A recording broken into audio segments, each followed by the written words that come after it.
Hello बच्चों, कैसे हैं आप सब। तो आज का जो हमारा क्वेश्चन है वो है विच इज या आर रॉन्ग स्टेटमेंट्स। हमें बताना है इस पर्टिकुलर जो ये ऑप्शंस यहाँ पर गिवन है, इन ऑप्शंस में से कौन सी जो हमारी स्टेटमेंट है वो रॉन्ग है।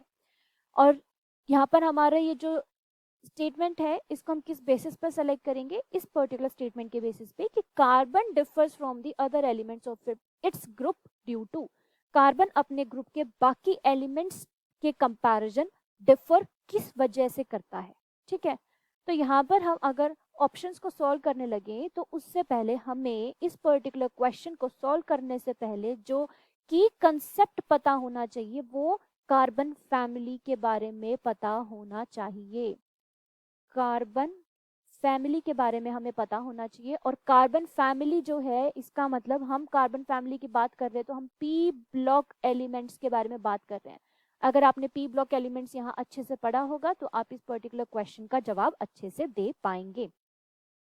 कार्बन फैमिली पीरियोडिक टेबल में ग्रुप 14 के अंदर लाई करती है। तो कार्बन, सिलिकॉन, जर्मेनियम, टिन और लेड, ये आपके कार्बन फैमिली के मेंबर्स हैं। कार्बन फैमिली के मेंबर्स यहाँ पर जो सिलिकॉन, जर्मेनियम, टिन और लेड है, इनको हमें कंपेयर करना है कार्बन से। ठीक है, तो यहाँ पर ऑप्शन नंबर ए देखते हैं। ऑप्शन ए कह रहा है कि it's limitation of a coordination number 4। Carbon जो है वो डिफर करता है बाकी एलिमेंट्स, उसके ग्रुप के बाकी एलिमेंट से।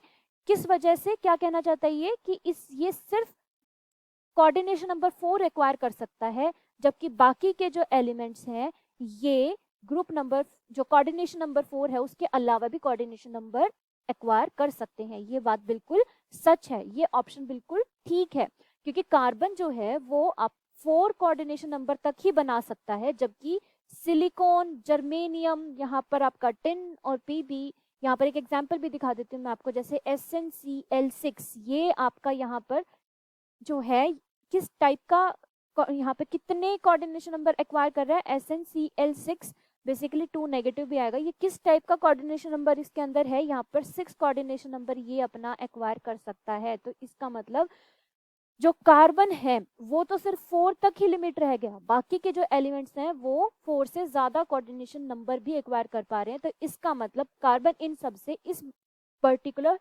प्रॉपर्टी में डिफर करता है। ये बात बिल्कुल सही है। अब हमें सही स्टेटमेंट तो बतानी नहीं थी, हमें तो ये बताना था कि रॉन्ग स्टेटमेंट कौन सी है। तो नेक्स्ट ऑप्शन देखते हैं। नेक्स्ट ऑप्शन है the absence of D orbitals. Option number A तो इसका मतलब गलत है, क्योंकि ये स्टेटमेंट तो बिल्कुल सही है, रॉन्ग स्टेटमेंट ये नहीं है।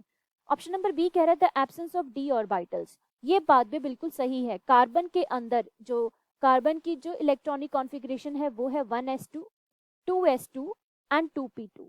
इसके अंदर आपका डी ऑर्बिटल लाई नहीं करता। जबकि अगर मैं बात करूं सिलिकॉन की, जर्मेनियम की, आपके टिन की और यहाँ पर लेड की बात करूं तो यस, इनके अंदर डी ऑर्बिटल एग्जिस्ट करता है। डी ऑर्बिटल इनके अंदर एग्जिस्ट करता है। तो इसका मतलब ये पर्टिकुलर ऑप्शन भी यहाँ पर जो स्टेटमेंट है ये सही एक्सप्लेनेशन है कि कार्बन किस तरीके से डिफर करेगा बाकी अपने ग्रुप के एलिमेंट्स के साथ। तो इसका मतलब ये भी रॉन्ग स्टेटमेंट नहीं है। तो इसका मतलब ऑप्शन नंबर बी भी यहाँ पर हम बाहर निकाल सकते हैं। नेक्स्ट ऑप्शन है हमारा यहाँ पर option number C, its ability to form multiple bonds.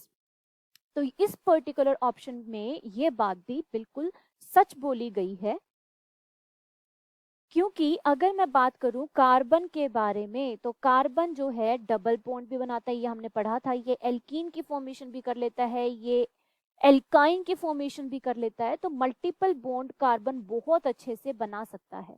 जबकि अगर मैं बात करूं इसके बाकी ग्रुप के एलिमेंट्स की, फॉर एग्जांपल मैं यहाँ पर सिलिकॉन ले लेती हूँ, तो सिलिकॉन और सिलिकॉन के बीच में ही सिर्फ डबल बॉन्ड जो है वो कभी कभार पॉसिबल हो पाता है, और वो भी जब जब बहुत ही इसको स्टेबलाइज करने के लिए बहुत ही हैवी जो ग्रुप्स हैं वो अटैच्ड हो सिलिकॉन के साथ, तभी ये स्टेबल है। Otherwise multiple bond in cases में स्टेबल नहीं होते हैं।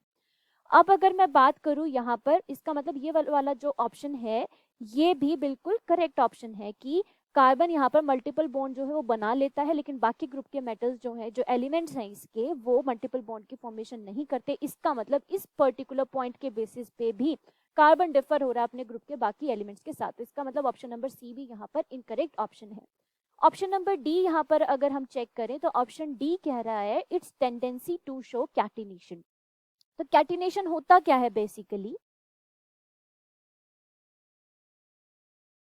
कैटिनेशन होता क्या है बेसिकली? कैटिनेशन ना एक सेल्फ लिंकिंग ऑफ एटम्स होता है। एटम आपस में सेल्फ लिंक करने लग जाते हैं। जैसे मैं कार्बन की बात करूं, इस तरीके से ये क्या करेंगे, सेल्फ लिंकेज शो करने लग जाते हैं, ताकि वो चेन की फॉर्मेशन करे या रिंग की फॉर्मेशन करे। कार्बन इस तरीके से आपस में लिंक हो गए, रिंग की फॉर्मेशन भी कर ली या चेन की फॉर्मेशन कर ली। तो ये जो पर्टिकुलर प्रॉपर्टी है, ये सिलिकॉन भी शो करता है, ये जर्मेनियम भी शो करता है। और ये इस वजह से हम ये नहीं कह सकते कि सिर्फ कार्बन ही अपने ग्रुप में एक ऐसा एलिमेंट है। हाँ, माना ये कह सकते हैं हम कि कार्बन सबसे हाई कैटिनेशन जो है वो शो करता है, सबसे हाई कैटिनेशन जो है वो कार्बन शो करता है, लेकिन हम इस बेसिस पे इसको डिफरेंशिएट नहीं कर सकते इसके बाकी ग्रुप के एलिमेंट्स के साथ, क्योंकि सिलिकॉन भी कैटिनेशन शो करता है, बेशक कार्बन से कम बट करता है। जर्मेनियम भी कैटिनेशन शो करता है। इसका मतलब जो ऑप्शन नंबर डी है वो हमारी रॉन्ग स्टेटमेंट है। दैट मीन्स ये हमारा यहाँ पर करेक्ट ऑप्शन हमें देखने को मिला। ओके, ऑप्शन नंबर डी जो है वो हमारा यहाँ पर करेक्ट ऑप्शन है। आई होप आपको ये क्वेश्चन समझ आया होगा। So best of luck, thank you so much.